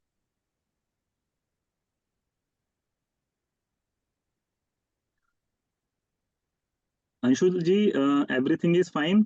Are you able to hear? Yes, sir. Everything is fine. My speed is okay. Is it? Yes, sir. Your speed is okay. Fast? Are you able to digest everything? Yes. Thank Just need few more stories. Sure. Because it's quite natural. The power sector is quite boring. But let me tell you one fact. In the story form only, life is absolutely boring without electricity. Right. Right? So that is how I would try to make it more interesting. So this is a mix of installed capacity. So let us see it. The installed capacity I have already discussed, by 31st of March 2025. Recently, we have achieved 475 gigawatt. Sorry. So private sector participation here. If you see 54% private sector participation is there. At the time of independence, only Government of India, were investing in the power sector. Today, power sector private sector participation is 54%. And if we, go just 2 decades ago, in 2005, it was only 10%, sir. So that is the power of renewable energy. So why renewable energy, I told? Because, India's power sector is the largest contributor of, private sector is the largest contributor. If you see here, just a minute, pointer options, laser, yeah. If you see here, 220 renewable energy sources are there, and 172 gigawatt if you see private sector, Look, second line is private sector. So 172, that is 78% share in renewable energy capacity is invested by private sector players. So therefore, we can say that there is an intense support of Government of India and great confidence in private sector players to start and expand their ventures in renewable energy space. So moving on to the next slide here, see the non-fossil fuel based power. Non-fossil fuel based means, other than thermal, coal, which creates pollution. Those power plants which are clean energy are called renewable energy, plants. So the ratio, I just shared with you, it has widened to 48%. And Anshuji, can you believe it? What was the number 2 decades ago in 2005? What was the mix of renewable energy in total power sector? It No, was sir. merely 5%. Oh, So we have been growing like anything. So there is a green energy fact. I would like to share the share of non-fossil fuel in India has grown from 5% 2 decades ago to 48% today.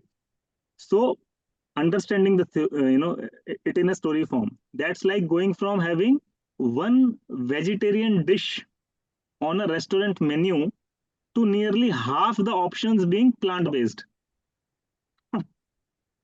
So that is how the renewable energy is growing in India.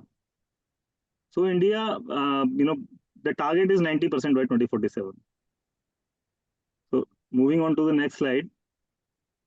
So this is the most critical slide, of this entire presentation. The DISCOM distress cycle. There are losses in DISCOM sector. So why distribution companies struggle, we need to understand. After unbundling of state electricity board into these three, generation, transmission, and distribution companies. So generation was supposed to focus on producing electricity efficiently and expanding capacity. Then transmission companies were responsible for moving electricity from power plants to distribution networks. And distribution companies are supposed to deliver the electricity to end consumers and are tasked with collecting the payments. Gencos and Transcos. So generating companies were called in short form Gencos and transmission companies in short form called Transcos. So Gencos and Transcos, are assured for payments for their services as their recoveries are built into regulated tariffs. Tariff means the price of the power, per unit price of the power. So as the recoveries are built into the regulated tariffs, in contrast, DISCOMs bear the brunt of financial risk. They must buy the power at market rates, but often sell it at a subsidized policy determined prices. So when India became independent in 1947, we had just 1.3 gigawatt of installed capacity. Electricity was scarce, and affordability was a major concern at that time. Let me tell you, Anshulji, and other spectators and members, that the per capita income of the country at the time of independence was merely 250 rupees, and that was not monthly, that was annually. Over the decades, if we see, installed capacity has grown, already told, 365 times, that is 36,500%. And per capita income has increased nearly 800 times to 2 lakh rupees per annum average. Despite this progress, electricity remains an essential service in India. It is not a luxury even now. And the government has consistently aimed to keep it affordable for all the citizens. Because India is still a developing country. right. Right? So the DISCOM, it's a chain reaction, like political promises are there, free or subsidized electricity is frequently promised for, electoral gains. While this wins the vote for the government, it creates long-term financial pressure on DISCOMs. This creates revenue gaps, DISCOMs must buy power at full cost, but sell it to the, below cost to the consumers. State governments are supposed to reimburse that difference, but payments are often delayed or partial because this creates then cash shortages. So delayed subsidies lead to immediate cash flow problems. To keep the lights on, DISCOMs take high interest short-term loans. This results in rising cost. Their bottom line gets hit. Profits, turned into losses.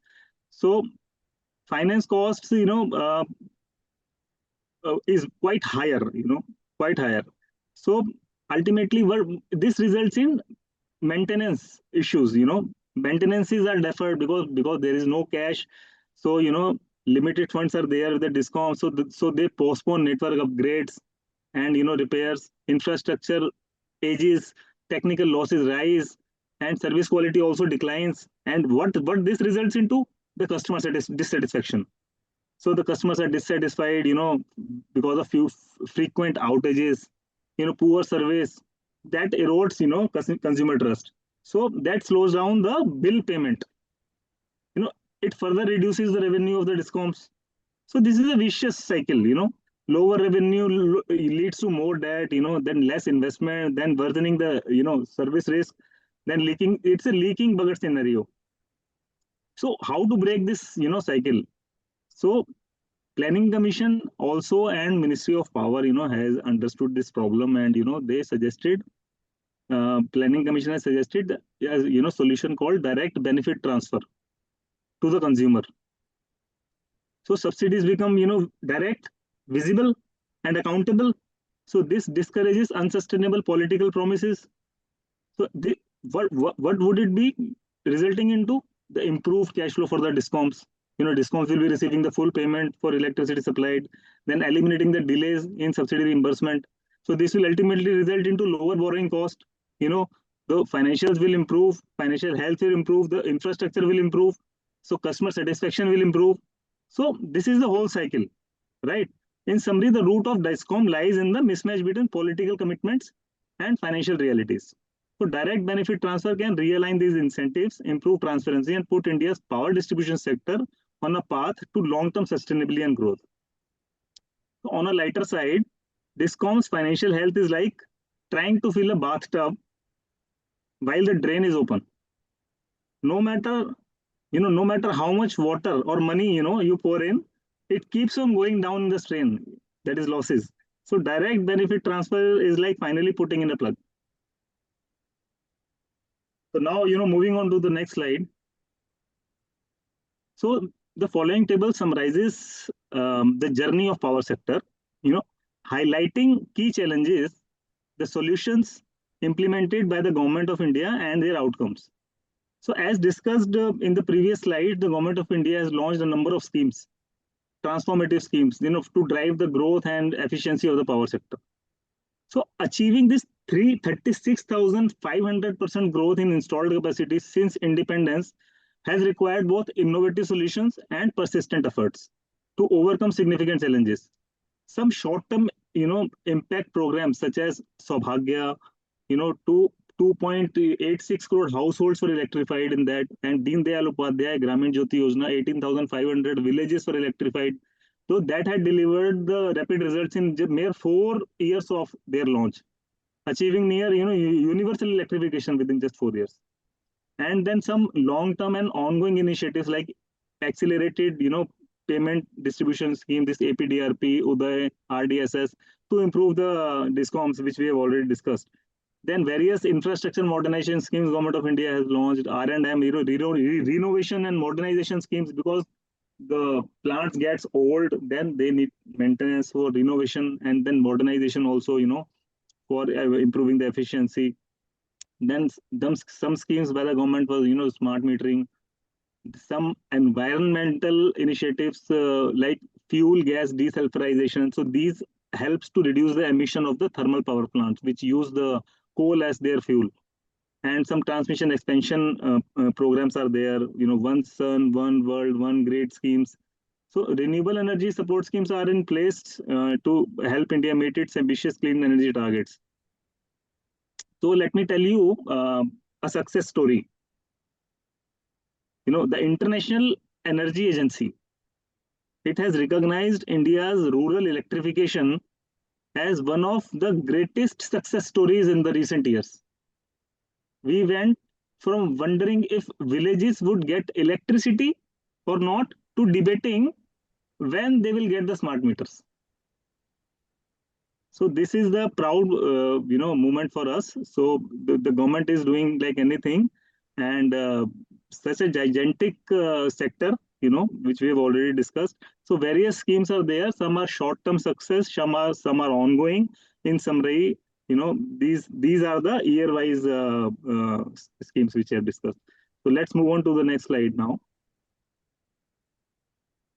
So this is the as we can see that India has tapped only 11% of its renewable energy potential. So these are the product wise installed capacity and what is the estimated potential. So therefore we can understand that untapped potential of renewable energy capacity is quite huge. That is 1776 gigawatt, to achieve our 2047 targets. Only 8%. Similarly, we have tapped only 8% in nuclear energy also, which we have discussed. So I would like to share another fact, solar power fact. It will be interesting for everyone. Every 24 hours,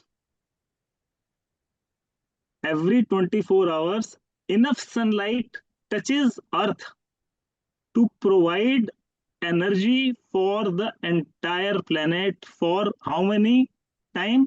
Anshulji, can you guess? Every day, 24 hours, how much energy is there in the sun? We can get the energy for how many days or months or years? Can you Think in one around day? 300 days. It's 27 years, Anshulji. 27 years. You heard it right. 27 years energy potential every single day. With India utilizing only 8% of its solar potential so far, we are like someone sitting on a gold mine, but mining just enough for a small ring. That is the power of the nature, and the potential we have, in renewable energy space. So let's move on to the next slide now. So these are the Panchamrit goals of Government of India by Prime Minister Modi. These 5 goals were declared. So to achieve 500 gigawatt, which we already discussed, to expand solar, wind, hydro, nuclear, to reduce coal dependence, right? Then meeting 50% of the energy requirement for renewable sources by 2030. That is half of India's total energy consumption. And third one is reducing the total projected carbon emissions by 1 billion tons by 2030. That is absolute reduction in cumulative emissions compared to business as usual.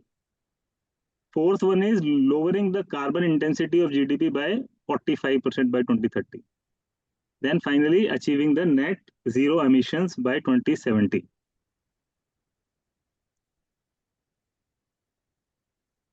So now moving on to the next slide, what is the road ahead? 2047 energy mix, where solar will be 57%, wind will be 19%, hydro will be 12%. That is how we'll be reaching somewhere around 90% in 2047. Country's 2100 gigawatt target by 2047, 500 gigawatt. We have already, discussed quite a lot in the previous slides. So we can achieve this 2100 gigawatt target at a CAGR of 7%, as compared to the CAGR of 7.8% in power sector from independence till 2025. So non-fossil fuels or renewable energy share we've already discussed. So there is a humorous take now. So because it generally gets quite bored very frequently when we talk about power sector. So an interesting fact again, Anshulji, our 2047 target of 2100 gigawatt is so ambitious that sun is getting nervous about job security. Sun is getting nervous about its job security, that they are capturing how much of my energy. So let's move on, because these are the gigantic targets. So let us understand, in terms of money, how much investments are required. So, this slide briefs about the past investments of, in the first row, you see from 2015 to 2024, how much India has invested in power sector. So we have invested an amount of rupees 20 lakh crores in the power sector. So that comes to 11.47 crore per megawatt. What we have done? What so for generating 175 gigawatt of capacity, India invested 20 lakh crores. Right. So this includes all cost, generation, transmission, distribution, everything. Then, this next row is talking about the 2024 to 2030 investment, which is an extrapolation of past numbers above slide 2015 to 2024, and also aligned with the CEA's National Electricity Plan targets from 2022 to 2032, just below this. So this number is the extrapolation of the past numbers, taking guidance also from the future numbers. So the average Sir, number. sir, apologies for the interruption. I would like to inform everyone that our esteemed chairman, CA Satish Gupta sir, has joined us. So I think at this moment I'll take opportunity to introduce him and invite him for the address.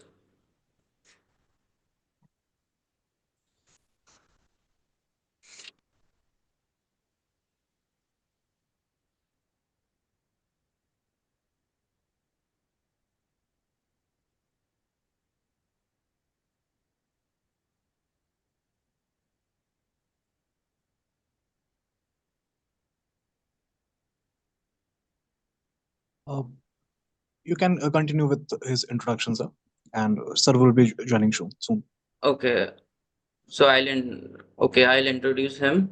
So it is my honor to introduce CA Satish Kumar Gupta, Chairman of CPE Committee, who has been guiding force in enriching the professional excellence of members through strategic initiatives of the committee. CA Satish Kumar Gupta is a Central Council member of ICI for the term 25 to 29 and has served as a CCM for the term 2029 to 22.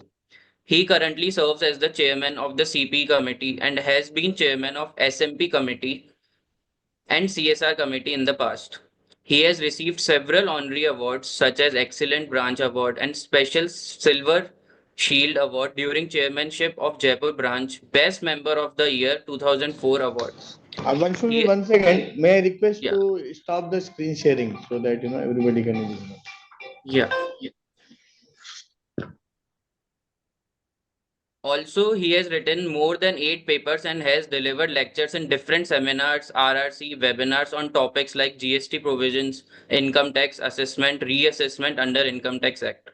I now invite CA Satish Kumar Gupta, Chairman, CP Committee of ICI, to share his welcome address and opening remarks. Over to you, sir. Opening ni closing answer. Thank you very much, answer.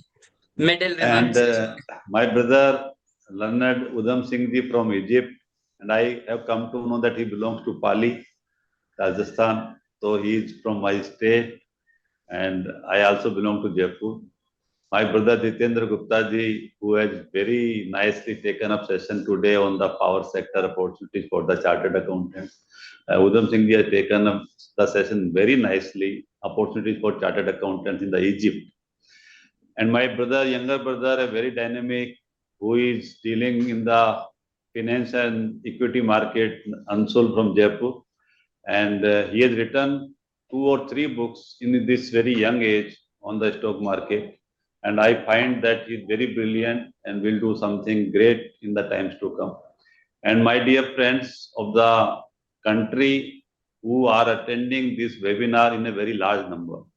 So I am really thankful to each one of you from my core of heart for attending this webinar. I'm thankful to Udham Singh ji. I'm thankful to Jitendra ji for sparing the time and giving deliberations on the given topics.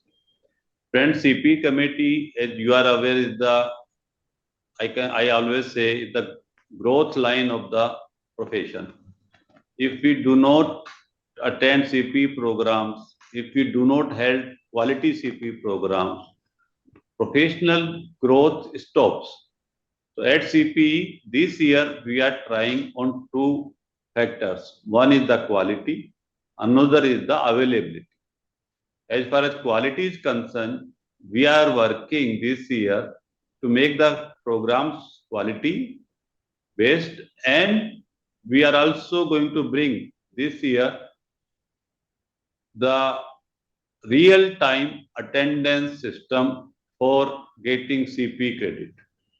I would just explain that if any member register for 12-hour program, but due to any reason attend only for 6 hours, despite paying for 12 hours, the member will get the credit of 6 hours only. Suppose likewise, if he registers for 6-hour program but attends for 1 hour, will get the credit of 1 hour only. If by any reason he does not attend, he will not get any credit simply by paying the fees or simply by registering the event. This particular step is to ensure the quality of CP programs. Another thing which friends we are doing, you have witnessed today, we have Udham Singh ji from Egypt. We have Jitendra ji from power sector. And you must have felt that this time we have given you an insight over the opportunities in the Egypt as well as opportunities in the power sector with the challenges also. So we are going to arrange these type of webinars on every Friday 4 p.m. to 6 p.m. Friends, another step which we are going to take for maintaining the quality of these webinars, we are going to hold one more webinar from Wednesday. On Wednesday, timings are same 4 to 6 p.m. In that webinar, we will cover the opportunities in government sector, specifically schemes of the central government and speaks of the state governments. So this, I think, will definitely take care of quality part. Apart from this, we are requesting our past presidents and other leaders to come in these webinars and share their experiences, share their success stories amongst our members so they can be motivated in their particular field. I would like to bring in your kind notice that there is some confusion about uploading the unstructured CP hours. Friends, from last year onward, last date to upload the unstructured CP hour was the 31st December 2024, which was extended to 28th February because the timeline was extended. But some of the members could not upload those unstructured CP hours. Understanding their problem, understanding their genuine difficulty, CP committee in yesterday's meeting took a decision to extend this date up to 31st May, that is this 2025, to upload their unstructured CP hours of calendar year 2024. But friends, just for your knowledge, and I would request to spread this knowledge that from 2025 onwards, the last date to upload the unstructured CP hour is 31st December only. So for this calendar year, you will have to upload the unstructured CP hours by 31st December 2025.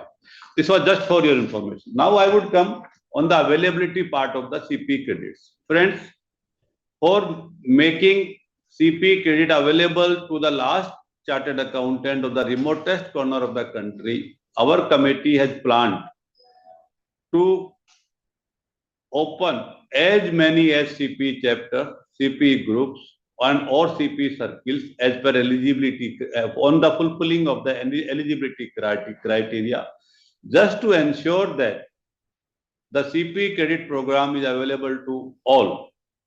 Apart from this, we are also going to visit in the remotest corner of the country to deliver on the CP program. So this was just an introduction about the CP program, my dear friends. And one thing, as a head of the Union Committee, I would like to bring in your kind notice that in the Union Committee, we are going to take certain reforms this year.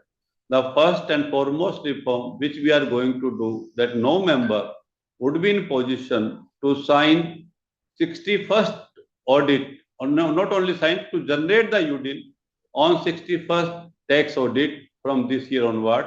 I think you would welcome this particular decision of the committee, and I would like to say that MC has also approved this agenda, and now it will go to the council, and after the wisdom of the council, we would implement this particular decision.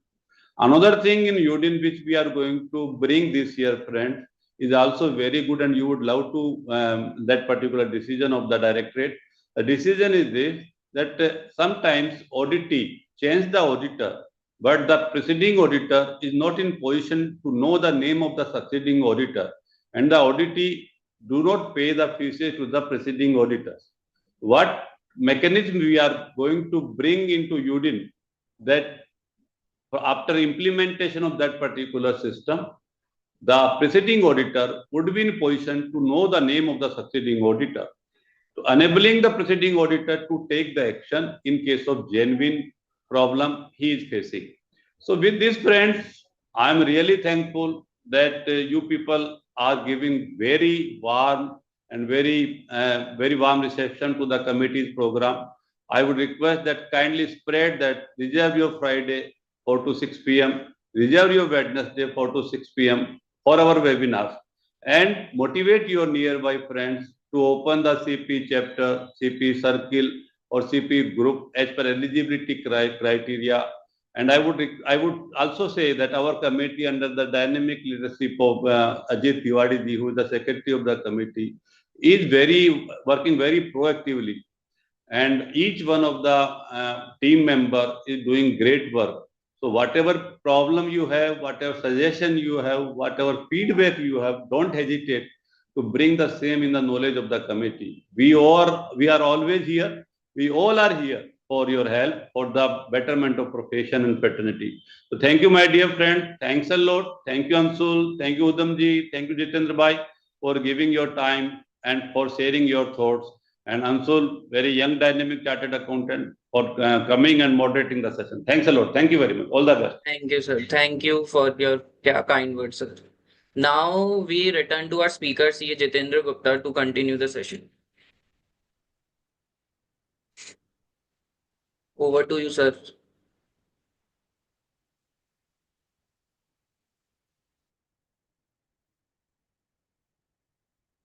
So let us continue. Just a minute. So we were here, the 2024 to 2030 estimate. So investment required was 36.6 lakhs crores. It was calculated on the basis of the past investments from 2015 to 2024, based on the National Electricity Plan's target till 2032. So the CE is estimated amount is around 56 lakhs crores in this line. That is around 15 crore per megawatt. So National Electricity Plan was, unveiled by CEA, which we are told. So here comes the final numbers. 2047 targets.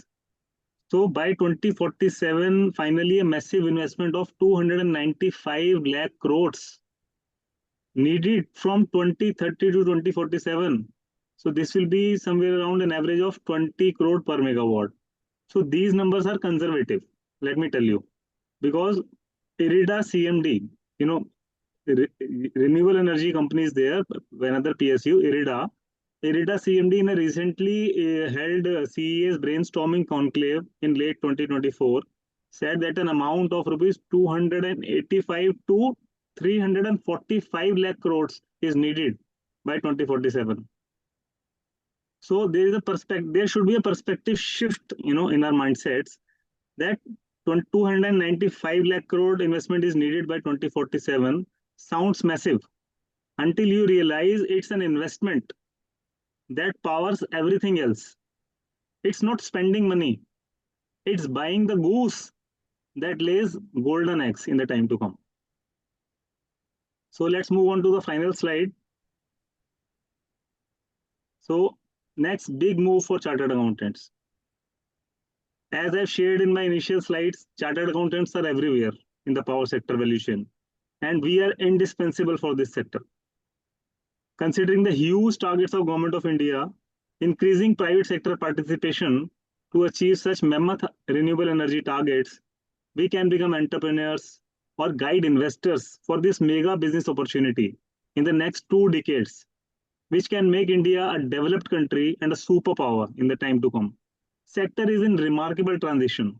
It's a key to India's $5 trillion economy goal. To conclude, let me say every time a light switches on in India, there is a story behind it, a story of vision, courage, and integrity. As chartered accountants, we are not just working with numbers, we are helping dreams come alive, villages connect, and future brightens. Let's remember the real power we generate isn't just number growth, it's hope, trust, and a better tomorrow for millions. Let's keep lighting up our life together. So let me close it motivationally. Thomson Edison once said, opportunity is missed by most people because it is dressed in overalls and looks like work. The power sector's transformation is not just about work for chartered accountants, it's the opportunity of a generation. With these words, I would conclude this presentation. Thank you so much for patience listening, and thank you ICAI for giving me the opportunity. Thank you. Thank you very much, sir, for that insightful session. I am sure the audience has gained valuable perspective on the topic. Also, now we move to the question and answer segment where we'll take up the questions. So let me check the questions.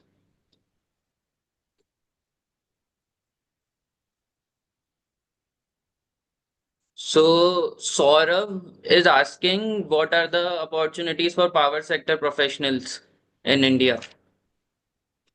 So as we can see, Saurabh, there is a huge opportunity, in the time to come. Next 2 decades are, you know, providing a great opportunity for, chartered accountants and other finance professionals as well.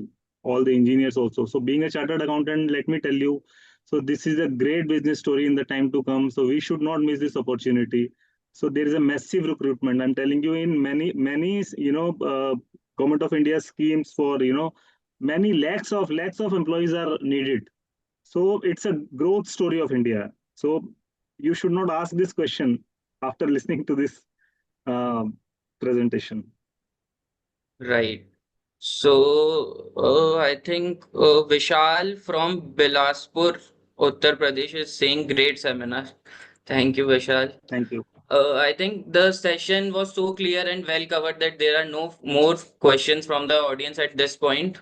So we thank you, sir, for your wonderful and informative session. The facts and the real life stories you shared made the session even more engaging and insightful. Also, we appreciate the time you took to share such valuable insights with us. Thank you once again, sir. Thank you all the speakers for sharing their valuable insights, and special thanks to CPE committee of ICI for organizing this session. Also, I am happy to share that today's webinar saw an excellent response with 451 registrations. Thank you all for your participation and making this webinar a success. With this, we conclude today's session, wishing you all continued learning and professional growth. Stay connected with ICA and do block your Fridays for more such valuable webinars. Thank you once again. Have a great evening ahead. Jai Hind, Jai ICA. Thank you so much, sir. Thank you so much, Jiten, sir. Thank you.